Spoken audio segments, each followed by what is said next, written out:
Eto ang mga manlalarong po pwedeng tumulong sa Golden State Warriors. Lilinawin ko lang na wala pang impormasyon galing sa NBA Insider ng Golden State Warriors na sila'y nauugnay kay Walker Kessler at kay Jonas Valanciunas.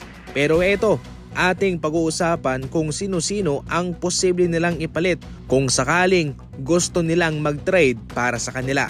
Eto na yata ang pinakaswak na ipapalit ng Golden State Warriors para kay Walker Kessler at kay Jordan Clarkson. Hindi mawawala si Kuminga at si Andrew Wiggins dahil matatanggap rito ng Utah Jazz sina Dennis Schroeder, Moses Moody, isang second round pick galing sa Miami Heat via Golden State Warriors. Mayroon pang 2027 first round pick, top 5 protected at 2030 second round pick. Wala mang mga malalaking pangalan dyan sa mga manlalaro pero malaking bagay ang mga picks na yan. Big time ang makukuha nila sa Golden State. Bilang kapalit, magkakaroon ng batang center itong Golden State Warriors at finally, mayroon silang pasabog na gwardya kay Kabayan Clarkson. Eto kay Jonas Valanciunas, 4-team trade proposal po ito. Matatanggap ng Golden State Warriors si Jonas Valanciunas at si Nick Richards. Dalawang center ito.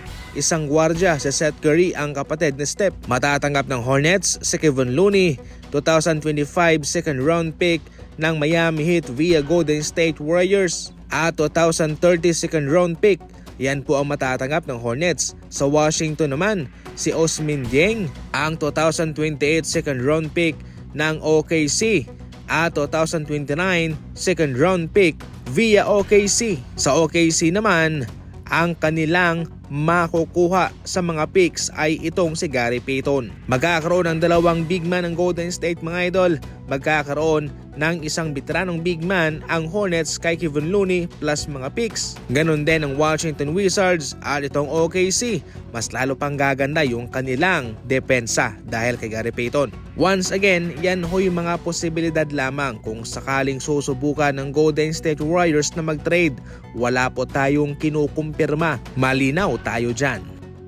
Iginiit naman ni Skip Bayless na kahit natalo raw ng Cleveland Cavaliers ang OKC Thunder, wala pa rin naman sila magagawa kung sakaling healthy lang itong si Chet Holmgren na absent nga ho sa kanilang laban. Si Chet Holmgren ang pangalawa sa NBA blocks as a rookie. Ayon pa kay Skip Bayless, kitang-kita naman daw na ang tapatan nila ay 2 laban sa 1. Si Mobley at si Allen versus Hartenstein. Wala rang katulong itong si Hartenstein mga idol, wala si Chet Holmgren.